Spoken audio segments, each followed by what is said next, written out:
Usizi nomunyu ngesikhathi kumbiwa ithuna lendodana yabo eFlagstaff eEastern Cape. Umondli Majola wafihlwa ngoNtulikazi khona ngemuva kokubulawa ePhoenix ngezikhathi zezibhelu. Imphumela yokuhlonzwa kwesidumbu sakhe yasemakhazeni ethi uMajola wabulawa ngokugwazwa iphikiswa iphoyisa eliphenya leli cala ethi wadutshulwa. Umndeni wakwaMajola uthi nakuba kufanele kumbiyo ithuna kepha indlela abenziswa ngayo iphikisana namasiko nemikhuba yabo njengomndeni. Thina besitshela ukuthi as umndeni sizoqala ngamasiko before sabe siyothinta ithuna.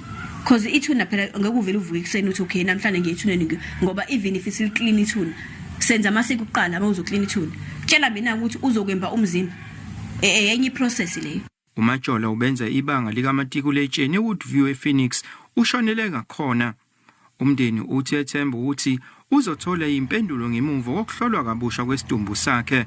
Ngingamxolela kanjani umuntu ongakhombisi ukuyisola ngento ayenzile. So nje angazi ukuthi ngiyafisa nokuthi ngikhulume nabo nje. Abamangalelwe ecaleni lokubulawa kaMajola kulindele ukuba babuyele enkantolo yaseVerulam ngomhla ka-20 kwephezulu ukuzozwa ngesinqumo sebail. Eyindaba enza SABC nginguvusi Khumalo eThekwini.